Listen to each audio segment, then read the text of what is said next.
அன்பார்ந்த மக்களுக்கு வணக்கம். நான் உங்கள் கார்த்திக் பிள்ளை and welcome to the K TV. நேற்று முதலமைச்சர் மு க ஸ்டாலின் அவர்கள் ஒரு கேள்வி பதில் மாதிரியான ஒரு ஒரு வீடியோ வெளியிட்டிருந்தார் மக்கள். அந்த வீடியோ வெளியிட்டதும் பார்த்தீங்கன்னா அந்த வீடியோ வைரலாக பரவுது, நிறைய பேர் பார்க்குறாங்க. அந்த வீடியோவுடைய சாராம்சம் என்ன அப்படிங்கிறத பற்றியும், அந்த வீடியோவை அடிப்படையாக கொண்டு ஜாதி வெறி பிடித்த ரஞ்சித் இயக்குனர் என்ன பண்ணியிருக்காருன்னு பார்த்தீங்கன்னா ஒரு ட்வீட் போட்டிருக்காரு. அந்த ட்வீட்டுனால எப்படி தலித் மக்களின் விரோதியாக இவர் மாறார் டீட்டெயிலாக பார்க்க போகிறோம் இந்த பதிவில்.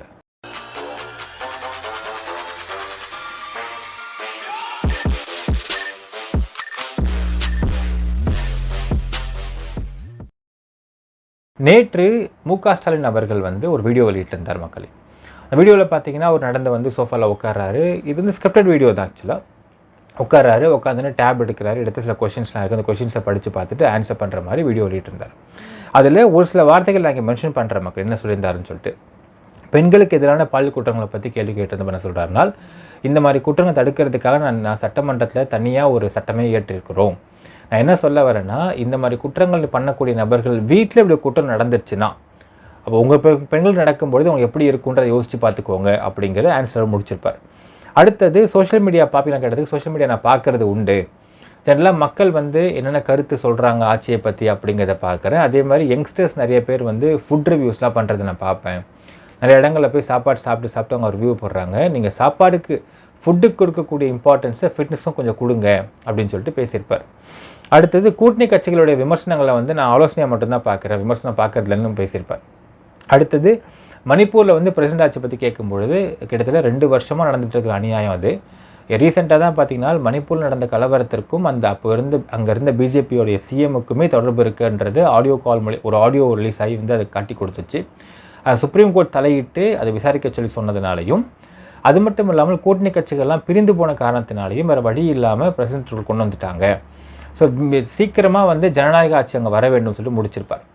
இப்போ இது ஒரு நார்மலான ஒரு ஸ்கிரிப்டட் வீடியோ தான். இது இம்ப்ராம்ப்டிவ் கிடையாது தான், எல்லாருக்கும் தெரியுது. இப்போ இந்த வீடியோ மையமாக வச்சுட்டு இதில் விமர்சனம் பண்ணுறது தப்பு இல்லை மக்களே, விமர்சனம் பண்ணுறவங்க பண்ணலாம். ஆனால் இந்த வீடியோ மையமாக வச்சுக்கிட்டு ஜாதி வெறி பிடித்த இயக்குனர் ரஞ்சித் என்ன ட்வீட் போட்டிருக்காருன்னு பார்த்தீங்கன்னா, தமிழ்நாட்டில் மிக கொடுமையான சாதி ரீதியான வன்கொடுமைகள் தங்கு தடையின்றி நடைபெற்று கொண்டிருக்கிறது. கடந்த சில தினங்களில் மட்டும் பல வன்முறை சம்பவங்கள் தலித் மக்களின் மீது நிகழ்த்தப்பட்டிருக்கிறது. இதை தடுக்க அல்லது குறைந்தபட்சம் இப்படி நடந்து கொண்டிருக்கிறது என்பதையாவது ஒப்புக்கொள்வீரா மாண்புமிகு முதல்வர் மு க ஸ்டாலின் அவர்களே? தங்கள் அமைச்சரவையின் கீழ் இயங்கும் ஆதி திராவிட துறைகளுக்கும் தனித்தொகுதி எம்எல்ஏ எம்பி அவர்களுக்கும் இதைவிட வேறு முக்கியமான பணிகள் இருப்பதால் நாங்கள் வேண்டுமானால் சமீப காலங்களில் தலித்துக்கள் மீது நிகழ்த்தப்பட்ட வன்கொடுமைகள் குறித்து அறிக்கை சமர்ப்பிக்கிறோம், நன்றின்னு போட்டிருக்கோம். இந்த ரஞ்சித்துக்கு மரியாதை கொடுக்க வேண்டுமா கூடாதா அப்படிங்கிறது எனக்கு ரொம்ப நேரமாக யோசிச்சுட்டு இருந்த மக்களே. அப்போ தான் புரியுது, ஒரு பொது சமூகத்திற்கும் தலித் சமூகத்திற்குமே விரோதியான இந்த ஜாதி வெறி பிடித்த ரஞ்சித்துக்கு மரியாதையாக ரொம்ப அடக்கமாக ஒடுக்கமாக சபை நாகரிகமாக பேசணுமா அப்படிங்கிற எனக்கே ஒரு சந்தேகம் வருகிறது. ஏன் நான் சொல்கிறேன் மக்களே, இவனை மாதிரி ஆட்கள்லாம் இருக்கிறதுனால தான் தலித் சமூகத்து மக்கள் மற்ற பொது சமூகத்தோட மிங்கிளாக முடியாமல், மிங்கிளாக விடாமல், மிங்கிளாக கூடாமல் இருக்கிறாங்க அப்படிங்கிறதை பார்க்க முடிகின்றது. ஃபஸ்ட் அண்ட் ஃபார்மோஸ்ட் திங், இவன் போட்டிருக்க வார்த்தையை பாருங்களேன். தனித்தொகுதி எம்எல்ஏவுக்கும் தனித்தொகுதி எம்பிக்கும் ஆதி திராவிடர் மற்றும் SC/ST மினிஸ்டருக்கும் என்ன வேலை இருக்குது அப்படிங்கிறது இவனுக்கு தெரியவே இல்லை. ஃபர்ஸ்ட் ஆஃப் ஆல் அது என்ன வேலை இருக்குது அப்படிங்கிறது தெரிஞ்சுக்கிட்டால் இந்த மாதிரி அவன் ட்வீட்டை போட மாட்டான். அது முதல் விஷயம். ரெண்டாவது, சமீப காலமாக தலித் சமூகத்தை சேர்ந்தவர்கள் மற்ற சமூகத்தை சேர்ந்த பொது சமூகத்துக்கு என்னென்ன தப்பு, என்னென்ன ஒரு பாதிப்பை விளைவிச்சிருக்கிறாங்க அப்படிங்கிற பட்டியலை நாம் போடலாமா? வேங்கவேல், ஆண்டோ மெரினா கேசஸ், முக்கியமாக கள்ளக்குறிச்சி கலவரம், இப்படி பல கேசஸ் நம்ம அடுக்கிட்டே போகலாம். அண்ட் முக்கியமாக ஒரு சின்ன எக்ஸாம்பிள் சொல்கிறேன் பாருங்கள். இதை நான் எக்ஸாம்பிள் கோட் பண்ணி ஆகணும். தருமபுரி பக்கத்தில் ஒரு கோயில், அந்த கோயிலை கட்டியிருக்கிறது ஒரு சமூகத்துக்காக, அந்த குடும்பம் கட்டிருக்க ஒரு கோயில். இந்த விஷயம் நமக்கு அந்த ஊர் மக்கள் சொன்ன தகவல் நான் சொல்கிறேன் மக்களே. என்ன சொல்கிறாங்கன்னா, இது எங்களுடைய குடும்பம், அது குடும்பம் அப்படிங்க எதை மீன் பண்ணாங்கன்னா அவங்களுடைய சமூகம், அவங்களோட ஜாதி ரீதியான குடும்பத்தை மீன் பண்ணுறாங்க. எங்களுக்காக கட்டப்பட்ட கோயில், இது எங்களுடைய குலதெய்வம் மாதிரி இந்த கோவிலுக்கு மற்ற சமூகத்தால் யாரும் வரதும் கிடையாது, வரவும் மாட்டாங்கன்னு சொல்லிட்டு அந்த வந்து க்ளோஸ்டாக அவங்க கூப்பிட்டுட்டு இருக்கிறாங்க. இதற்கு கான்ஸ்டியூஷன் ஆஃப் இந்தியா ரைட்ஸ் கொடுத்துருக்கு அவங்களுக்கு பண்ணுறதுக்கு. இதில் பார்த்தீங்கன்னா அந்த ஊரை சேர்ந்த தலித் சமூகத்தை சேர்ந்தவன் ஏன் நான் வரக்கூடாதா, நான் வருவேன், என்ன பண்ணுவீங்கன்னு சொல்லிட்டு உள்ளே போகிறான், அங்கே உட்காடுறான். அங்கே வந்து யாராவது தலையை பார்த்தா ஓடி வரான், திரும்ப உள்ளே போகிறான், உட்காடுறான். யாராவது அந்த எதிர் சமூகத்தை சேர்ந்தவங்க வர்றதை பார்த்து அவனை ஓடி வந்துடுறான். இப்படியே பண்ணிட்டுருக்கான், பம்பு இழுக்கிறான் ஆக்சுவலாக. அப்போ வந்து ஒரு பாயிண்ட்டை வந்து அவனை கூப்பிட்டு கேட்குறாங்க, தம்பி நீ ஏன் வரீங்க, இது உன்னுடைய கடவுளும் கிடையாது, நீ சாமி கும்பிட மாட்டேன், எந்த கோமே கும்பிட மாட்டேன், நீ ஏன் நீங்கள் பிரச்சனை பண்ணுறதுன்னு கேட்குறாங்க. அப்போ அவன் சொல்கிற வார்த்தை, நான் வருவேன், என்ன பண்ண முடியும் உன்னால், அவன் கேட்ட வார்த்தை. அப்போது என்ன சொல்கிறாங்க, தம்பி ஒழுங்காக போயிருப்பான்றாங்க. இவன் போக மாட்டேன்றான். இவன் சொல்லிட்டு இவன் போய் அங்கே வந்து சாமி கும்பிட்றாங்க, இந்த சமூகம் சாமி கும்பிட்றாங்க. இவனை பார்த்து ஓடி வரான், வந்து வேணாங்க வந்து நிற்கிறான். இவன் கத்தினா திரும்ப வந்து ஓடி வந்துடுறான், திரும்ப ஓடுறான், நிற்கிறான், ஓடி வரான். இதே மாதிரி பண்ணுறான். அப்போது அங்கே இருக்கக்கூடிய மனுஷனுக்கு இரிட்டேட் ஆகுமா ஆகாதான்? அப்போ ஒன்று பொடியும் ஒன்று வைக்கிறாங்க, வச்சுனா நினச்சிட்டு மனுஷங்கிறாங்க.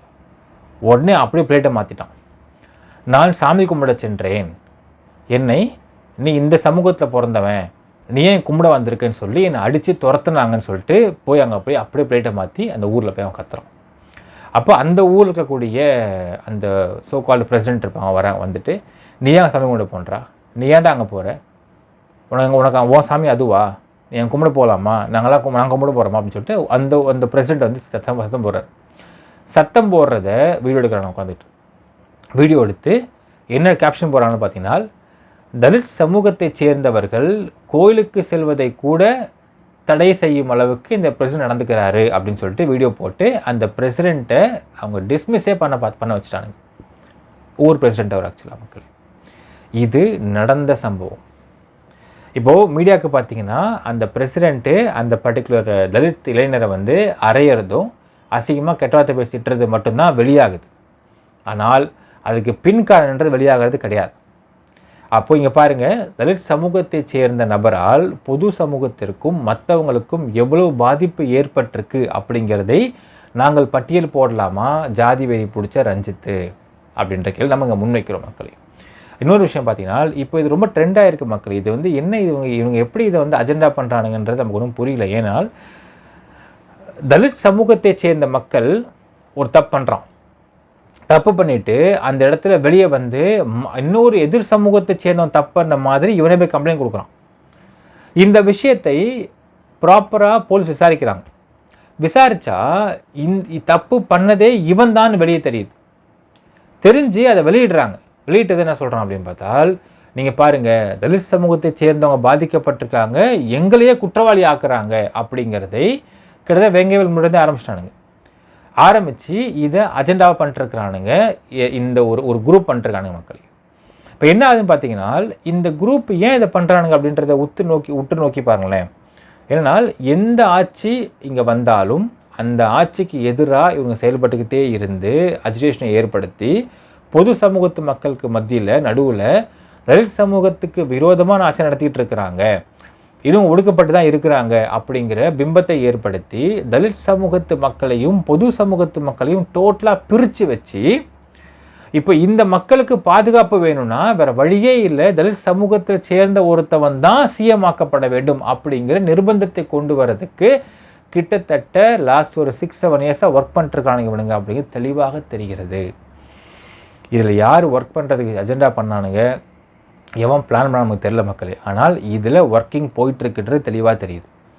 நீங்கள் பார்த்தா தெரியும். நீங்கள் வந்து கேஸ்ட் செட்டிங்கன்னு சொல்லுவானுங்க, ஜாதிவாரி கணக்கெடுப்பு எடுத்து யார் அதிக ஜாதி இருக்கிறாங்கன்றதை நீங்கள் சொல்லி ஆகணும்னு போராட்டம் பண்ணுறானுங்க.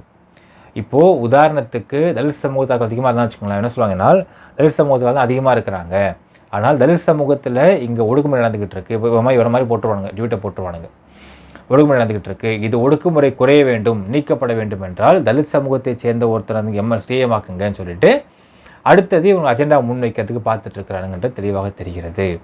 உண்மை என்னென்னு பார்த்தீங்கன்னா மக்களே, இன்றைக்கி இப்போ இவன் சொல்கிற மாதிரி எடுத்துக்கலாம், அஜித் சொல்கிற மாதிரி தலித் சமூகத்தை சேர்ந்த யாராவது ஒருத்தன் உண்மையாலுமே பாதிக்கப்பட்டிருந்தாலும் இப்போ என்ன ஆயிடுச்சுன்னு பார்த்தீங்கன்னா, டேவன் போய் சொல்லுவான்டா, வெயிட் பண்ணுங்கள், 2 days வெயிட் பண்ணி பாருங்கடா, அப்போ தான் உண்மை வெளியே வரும், இவனே ஃப்ராடாக இருப்பான், இப்போ வந்து விக்டிம் மாதிரி வெளியே அழுதுகிட்டு இருப்பான், 2 days கழித்து பார்த்தா இவன் வந்து அக்யூஸ்டாக இருப்பான் அப்படிங்கிற அளவுக்கு மக்களிடத்தில் இவனுங்க பண்ணக்கூடிய அஜெண்டாவால், பண்ணிகிட்ருக்கிற அஜெண்டாவால் அது ஊர்ஜிதமாகிறது. மக்கள் எண்ணம் மாறிக்கிட்டு இருக்கு. இதற்கு காரணம் ரஞ்சித் மாதிரி ஜாதி வரி பிடித்தவர்கள் தான் அப்படின்னு தெளிவாக தெரிகிறது. யோசிச்சு பாருங்கள் மக்களே, ரஞ்சித் எடுத்த படத்தில் யோசிச்சு பாருங்கள். அவன் எடுத்த படத்தில் பார்த்தீங்கன்னா தலித் சமூகத்தை ஒடுக்குறாங்க, அடக்குறாங்க, ஜாதி வெறி பிடிச்சி அந்த சோக்கால் இவங்க சொல்லுவானுங்க ஆதிக்க ஜாதி அப்படின்னு பேசுவானுங்க. இவங்க வந்து ரொம்ப சமூகத்தை வந்து ஒடுக்குறாங்க அடக்குறாங்கன்றது இப்படியே படம் எடுத்துக்கிட்டு இருப்பான். Which is not prevailing now. கிட்டத்தட்ட 30, 40, 50 வருஷம் முன்னாடி நடந்துட்டு இருந்த கதையை எடுத்துகிட்டு இப்போ படமாக எடுத்துக்கிட்டு இருக்கான். ஏன் எடுத்துக்கிட்டு இருக்கான்னு யோசிச்சு பாருங்கள். முன்னாடி ஒரு மிகப்பெரிய அரசியல் இருக்கிறது மக்களே. என்ன அரசியல் அப்படின்னு பார்த்தீங்கன்னா, இப்போது தலித் சமூகத்தை சேர்ந்தவர்கள் ஒடுக்கப்படுகிறார்கள், இன்னும் அடக்கப்பட்டு இருக்கிறாங்க. இது ஒடுக்கப்படுறதை நீங்கள் மீண்டு வரணும்னா நீங்கள் வந்து திரும்பி மீறி எழணும், நிறைய தப்புனுங்க, நிறைய செய்யுங்க அப்படிங்கிறதை ஊக்குவித்து கொண்டிருக்கிறார்கள். ஏனென்றால் எதிர் சமூகத்தை பார்த்தால் நீங்கள் தலித் சமூகத்தை சேர்ந்தவர்கள்லாம் ஒரு விதமான அச்சத்திலையும் பயத்திலையும் இருக்கக்கூடாது. நீங்கள் எதிருங்க, எதிர்த்து நில்லுங்க, திருப்பி அடிங்க, அவங்கள அஃபென்ஸ் பண்ணுங்க அப்படிங்கிற ஆஸ்பெக்ட்லேயே இவனுங்க மோட்டிவேட் பண்ணுகிறார்கள். இது என்ன ஆகுதுன்னு பார்த்தீங்கன்னா மக்கள், இவன் படத்தில் நீங்கள் பார்த்தா தெரியும். ஒரு கபாலின்ற ஒரு படம், கபாலி அப்படிங்கிற படம் நடக்கிறது மலேசியாவில். அங்கே எங்கேருந்து ஜாதி வந்து நமக்கு தெரில. அங்கே வந்து ரஜினி பேசுவார், ஒரு டைலாக் பேசுவார். நான் கோட் சுட்டு போட்டால் வழி தான், கோட் சுட்டு நான் போடுவேன்டா, காம காலப்பட்டு உட்காருவேன்டா அப்படின்னு பேசிகிட்டு இருப்பார். இதுக்கு வேற வந்து கைத்தட்டுவானுங்க அவனுங்க. அது இன்டேரக்டாக பார்த்தீங்கன்னா எதிர் சமூகத்தில் உள்ளவனுங்க அது ஒரு ஜாதி படமாகவே இல்லாமல் இருந்தாலும் அங்கே ஜாதியை திணிச்சு நான் படமாக எடுப்பேன் அப்படின்னு தலித் சமூகத்து மக்களையும் மற்ற சமூகத்து மக்களையும் பிரித்து ஆள்கிறார்கள். இப்போ என்ன ஆகுதுன்னு பார்த்தீங்கன்னா மக்களே, தலித் சமூகத்து மக்கள்கிட்ட நீ திமிராயிரு, தென்னாவட்டாரு, நீ ஒரு மாதிரி ரஃபாரு, நீ திமிரி எடு, திருப்பி அடி, இந்த மாதிரியான ஒரு விஷயத்தை சொல்லி அவங்க பார்த்துட்டு இருக்கானுங்க. இது என்ன எங்கே கொண்டு விட போகுதுன்னு பார்த்தீங்கன்னா, at one point of time இவனுங்க தலித் சமூகத்து மக்களை ஃபுல்லாக பிரித்து, மற்ற சமூகத்து மக்களை ஃபுல்லாக பிரித்து இது 2 பிரிவினையாக மாறுறதுக்கு இவங்க பிளான் பண்ணிட்டுருக்கிறாங்கன்ற தெளிவாக தெரியுது. அப்போ என்ன ஆகும் ஒன் பாயிண்ட் ஆஃப் டைம் பார்த்தீங்கன்னா, இவங்களை பூரா இவங்க அடிப்பாங்க, இவங்க பூரா அடிப்பாங்கன்ற மாதிரியே விஷயத்தை கொண்டு வந்திருப்பானுங்க. கொண்டு வந்து இங்கே அஜிஷன் ஏற்படுத்திட்டே இருப்பானுங்க நாட்டுக்குள்ளே. இப்போ யோசிச்சு பாருங்கள் மக்களே, திருமாவளவன் பேசி ஒரு ட்வீட் போட்டு தவிர, அதாவது இங்கே ஆல்ரெடி பார்த்தீங்கன்னா SC STக்குன்னு தனியாக ஸ்கூல் வச்சுட்டாங்க. இப்போது வணிக வளாகம் கேட்குறாரு. அப்போது தனியாக அந்த SC ST மக்களுக்குன்னு தனியாக வந்து ஏரியா பிரிச்சுட்டாங்க, காலன்னு சொல்கிறாங்க. இப்போது இந்த SC ST மக்களை மற்ற சமூகத்திலிருந்து பிரித்து வச்சு எல்லா வேலையும் பார்த்தாச்சு. இப்போ மீண்டும் அவர்கள் மிங்கிள் ஆகணும். எங்கேருந்து ஆரம்பிக்கணும்? ஸ்கூல்ஸ்லேருந்து ஆரம்பிக்கணும். ஃபஸ்ட்டு ஸ்கூல்ஸுக்கு வந்து மிங்கிள் பண்ண விடணும். அவங்க விடமாட்டாங்க, ஸ்கூல் மிங்கிள் பண்ண விட மாட்டாங்க. இப்போ ஏரியா பிரித்து கேட்டிருக்கிறாங்க, ஏரியா பிரித்து வாங்கிட்டாங்க. அடுத்தது வணிக வளாகம் பிரித்து கேட்குறாங்க, வணிக வளாகம் பிரித்து வாங்கிறாங்க. இப்படி மொத்தமாக அந்த SC ST மக்களை பிரித்து வைத்து இவர்கள் இந்த இடத்துல கிளர்ச்சி ஏற்படுத்த முற்படுகிறார்களா அப்படிங்கிற சந்தேகம் அடுத்து வருகிறது. ஒரு விஷயம் புரிந்து கொள்ளலாம் தலித் மக்களே, ரஞ்சித் மாதிரி ஆட்கள்லாம் இதை ஏன் பண்ணுறாங்க அப்படிங்கிற அடுத்த கேள்வி இருக்கும்.